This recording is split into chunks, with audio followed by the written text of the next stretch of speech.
Hi guys, welcome back to the channel. అందరూ ఎలా ఉన్నారు? సో లాస్ట్ 2 days నుండి ఫుల్ హెక్టిక్ అనమాట. సో చూసారు కదా, 2 ఐడిల్స్ నేను చేశాను. అండ్ ఆ తర్వాత కూడా చాలా ఐడిల్స్ చేశాను. మీకు ఈ వీడియోలో చూపిస్తాను. యాక్చువల్లీ వీడియో మొత్తం ఫినిష్ అయిన తర్వాత నేను వ్లాగ్ స్టార్ట్ చేశాను బేసిక్గా. సో ఈ పార్ట్స్ అన్నీ కూడా మీకు చూపిస్తాను. సో చాలా బాగా ప్రింట్ అవుతున్నాయి. నా వర్క్ లోడ్ అయితే 50% 3D ప్రింటర్ అయితే టేక్ ఓవర్ చేసింది. అండ్ యాక్చువల్లీ నిన్న అయితే ఫుల్ హెక్టిక్ డే అనమాట. ఎందుకంటే నేను మధురై మీనాక్షి టెంపుల్ ఈ రకంగా చేశాను. బట్ నేనైతే అస్సలు సాటిస్ఫైడ్ కాదు. క్లయింట్ అయితే సాటిస్ఫైడ్, బట్ నేనైతే సాటిస్ఫైడ్ కాదు. సో ఏంటంటే ఇది ఇంకా 3D మీద ప్రింట్ చేద్దామని చెప్పి ఈ ఫైల్ని ఈ రకంగా మార్చడానికి అయితే నాకు చాలా టైం పట్టింది. కోర్స్ నేనైతే ఏఐ సపోర్ట్ తీసుకున్నాను, బట్ స్టిల్ చాలా టైం పట్టింది ఇది ఈ రకంగా డిజైన్ రావడానికి. బట్ టెంపుల్ అయితే లుక్ బాగుంది, చాలా బాగా వచ్చింది. కాకపోతే ఇది 3 పార్ట్స్గా డివైడ్ చేశాను అనమాట. సో 3 పార్ట్స్గా డివైడ్ చేసి నేను అటాచ్ చేస్తున్నాను. ఫుల్గా కూడా ప్రింట్ చేసుకోవచ్చు, బట్ ఎక్కువ టైం పడుతుంది. ప్రింటర్కి మధ్య మధ్యలో అట్లీస్ట్ 6 hours ఒకసారైనా కొంచెం గ్యాప్ రావాలి అని చెప్పి నేను ఇలాగా తయారు చేస్తున్నాను అనమాట. సో ఇదైతే ఎక్సలెంట్గా వచ్చింది. ఈ ఫైల్ ఇలా తయారు చేయడానికి అయితే నాకు ఆల్మోస్ట్ 3-4 hours నేను అలా కంటిన్యూ కూర్చోవాల్సి వచ్చింది. సో అందుకే మధ్య మధ్యన అయితే షూట్ చేయలేదు. అండ్ దీని మీద డీటెయిలింగ్ ఐడిల్స్ కూడా నేను అన్నీ తయారు చేసుకున్నాను ఫైల్స్. ఆ ఫైల్స్ మీకు నెక్స్ట్ వీడియోలో చూపిస్తాను. సో మొత్తానికి వర్క్ అయితే చాలా బాగా అవుతుంది. And going in to the video, మొత్తం ద్రౌపది పెయింటింగ్ మీరు చూస్తారు. ఇది కూడా మధ్య మధ్యన ప్రింటింగ్ ప్రాసెస్ మీరు చూస్తారు. అండ్ ఇదేంటంటే నేను ఓవర్ నైట్ కూడా పెడుతున్నాను అనమాట. నిన్న ఈ మిడిల్ పార్ట్ నేను అరౌండ్ 11:30 కల్లా ప్రింటింగ్ స్టార్ట్ చేశాను. స్టార్ట్ చేసి మొత్తం అన్ని లైట్స్ అన్నీ ఆఫ్ చేసుకుని వెళ్ళి పడుకుని పోయాను. అరౌండ్ 2:20కి అలాగే ఇది ప్రింటింగ్ అయితే స్టాప్ అయింది. మనకి టైమింగ్ చూపిస్తుంది అనమాట, ఎస్టిమేషన్ టైము. సో ఆ టైం బట్టి నేను అలారం పెట్టుకున్నాను. సో దానికంటే ముందే ఇది వర్క్ అయితే ఫినిష్ చేస్తుంది. నేను వచ్చేసరికి అంటే అలారంకి లేచి వచ్చేసరికి మొత్తం ప్రింట్ అయిపోయి మిషన్ కూడా కూల్ డౌన్ అయిపోయింది. అప్పుడు షట్ డౌన్ చేసి మళ్ళీ పడుకున్నాను అనమాట. అండ్ మార్నింగ్ లేచిన వెంటనే ఈ స్మాల్ పార్ట్ ప్రింట్ పెట్టుకున్నాను. ఇది ఒక 2 hours ప్రింట్ అయిపోయింది. సో ఇంకా మొత్తం వీడియో అంతా టైం లాప్స్ ఉంటుంది, చూడండి. అండ్ నా వీడియోస్ ఈ కాంటెంట్, ఈ క్రియేటివ్ కాంటెంట్ మీకు నచ్చినట్లయితే లైక్ చేయండి, సబ్స్క్రైబ్ చేయండి. And jumping in to the video.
That's it for the day guys.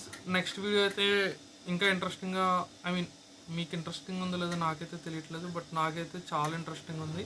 Everyday new task, everyday new challenges. So yeah, next రేపటి వీడియోలో మళ్ళీ కలుద్దాం. బాయ్.